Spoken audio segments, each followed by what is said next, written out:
महाराष्ट्र में उद्धव सरकार का बड़ा बहरान। करीब 40 बागी एमएलए सूरत से गुवाहाटी पहुंचे। सुबह 9:45 पर अरकान असेंबली की मीटिंग। एकनाथ शिंदे का दावा, 40 एमएलए पहुंचे गुवाहाटी। एकनाथ शिंदे बीजेपी से इत्तेहाद की शर्त पर लड़े। सूरत से गुवाहाटी रवाना होते वक्त बोले, बाला साहेब ठाकरे का हिंदुत्व नहीं छोड़ा, आगे उसी राह पर करते रहेंगे सियासत। महाराष्ट्र में सियासी बहरान पर सियासत हुई तेज। बीजेपी ने कहा, एकनाथ शिंदे ने अलग गुट बनाया तो देंगे हिमायत। शिवसेना बोली, कवानीन पर अमल नहीं किया गया तो जाएगा एमएलए औहदा। आज दोपहर होगी महाराष्ट्र काबीना की मीटिंग।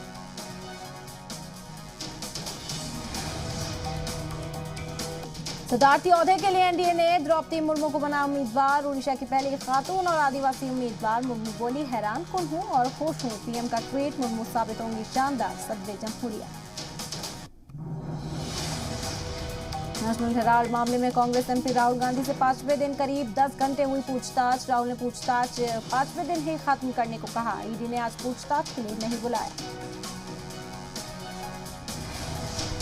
अग्निपथ योजना को लेकर वजीर-ए-आजम नरेंद्र मोदी के तीनों अफवाज के सरबराह से अलग अलग बातचीत की। भर्ती अमल को लेकर हुई चर्चा। फौजी सरबराह ने कहा, अग्निपथ स्कीम से बढ़ेगी ताकत।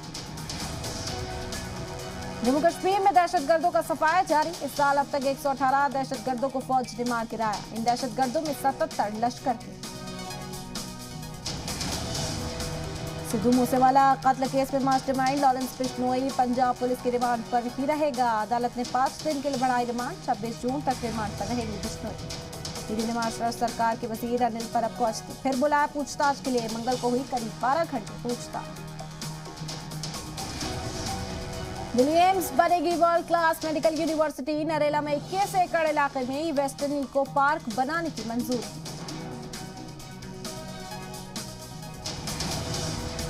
सीएम अरविंद केजरीवाल ने लोधी कॉलोनी के सावरकर पार्क में किया जनसंवाद। अफसरान को परेशानियों के हल निकालने की दी हिदायत। दिल्ली वालों को मुफ्त में योग सिखाएगी केजरीवाल सरकार। स्कूल कॉलेजों में भी तलबा को योग सिखाया जाएगा।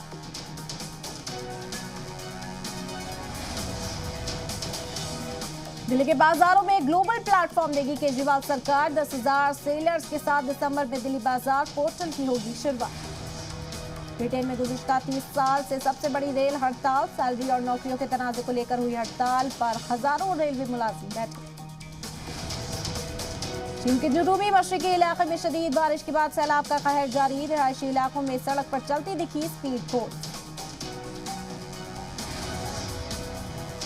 बांग्लादेश में सैलाब के बीच राहत और बचाव का काम जारी। सैलाब से अब तक 32 लोगों की मौत। अमेरिका के न्यू जर्सी में जंगलों में फैली आग। अब तक 7,000 एकड़ की जंगल जलकर खाक। आग बुझाने की कोशिशें मुसलसल जारी। कारगिल में रूसी फौज का फिजाई हमला। हमले में कई घर तबाह। 5 लोगों के मारे जाने की खबर। यूक्रेन का दावा, रूसी फौज को पहुंचाए शदीद नुकसान। रूस के 34,000 से ज्यादा फौजियों को मार गिराया। अपनी फौज को और मजबूत करेगा रूस। सदर पुतिन ने कहा, फौज की ताकत बढ़ाना जारी रखेंगे। यूक्रेन में जंग से मुतासिर बच्चों की मदद के लिए रूस ने सहाफी ने अपने नोबेल अवार्ड की नीलामी की। रिकॉर्ड 808 करोड़ में हुई नीलामी। इंग्लैंड के खिलाफ टेस्ट सीरीज से पहले टीम इंडिया को लगा बड़ा झटका। तजुर्बाकार स्पिनर गेंदबाज रविचंद्र अश्विन हुए कोरोना पॉजिटिव। सेहतयाब होने के बाद ही इंग्लैंड हो सकते हैं रवाना। वुमेन हॉकी वर्ल्ड कप 2022 के लिए इंडियन टीम का ऐलान। गोलकीपर सविता पूनिया संभालेंगी टीम की कमान। रानी रामपाल टीम से बाहर। अक्षय कुमार की अपकमिंग फिल्म रक्षाबंधन का ट्रेलर रिलीज। सोशल मीडिया पर अक्षय कुमार ने शेयर किया फिल्म का ट्रेलर। करण जौहर के चैट शो कॉफी विद करण के सेट पर नजर आए शाहिद कपूर और कियारा अडवाणी। शाहिद कपूर ने फैंस को दिया फिल्म कबीर सिंह पार्ट 2 का हिंट।